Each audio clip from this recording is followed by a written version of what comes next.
know where rice comes from? During my visit to Philippines, I was able to observe the cycle of rice production. It takes 3 months to grow rice. The land is prepared by plowing, harrowing, and leveling the field by machine or the traditional way of using a carabao. Usually, one paddy have rice seeds planted to grow into seedlings, which are later transplanted. The rice seedlings are then planted in a straight line. While the rice grows, the paddies are repeatedly flooded to one-third of the rice stalk height to prevent weeds from growing and drained when the fertilizer is going to be sprayed. The rice is ready for harvest when the grain yellows and it starts to drop. The water is then drained from the rice paddies during the harvest season.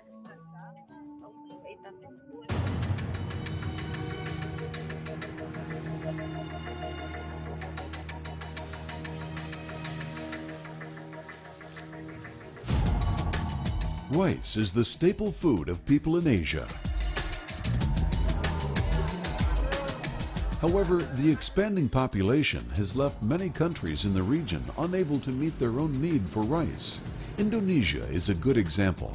Here, 40 million people earn their livelihood by cultivating rice. But still, the country has often had to import rice in the past to safeguard the population's food supply.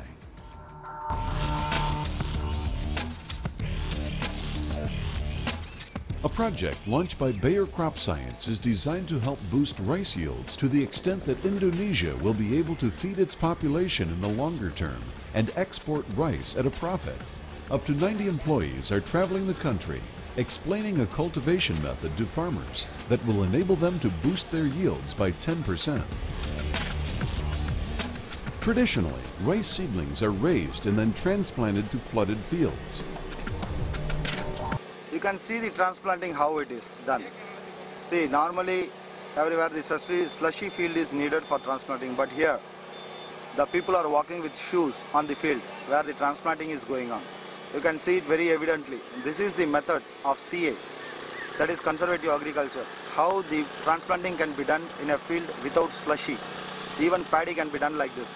This is how we conserve water, energy, everything. Even the machinery doesn't have that much of strain to go through the field. If it is the slushy field, the machine will take around 2.75 liters of diesel, petrol. But here, it is just taking around 1.5 liters of petrol to cover 1 acre of land. This is how we conserve energy, we conserve water, we conserve manpower, everything. This is total mechanization. This method requires up to 5,000 liters of water to produce 1 kilo of rice. In the new cultivation method, pre-germinated rice is sown directly in the wet mud using special sowing machines provided by Bayer.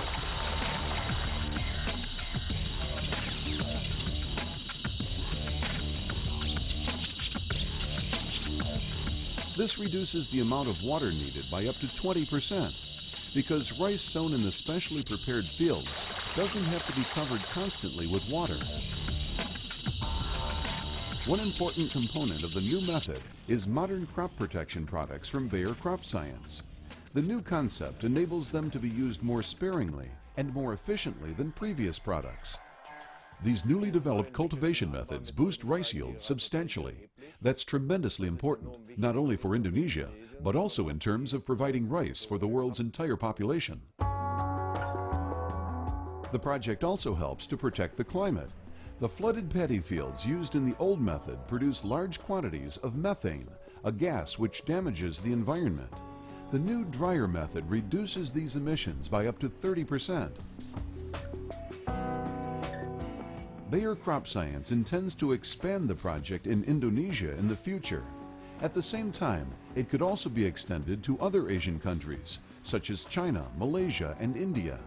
In these places, rice could be planted productively in areas where dry conditions are making rice growing increasingly difficult.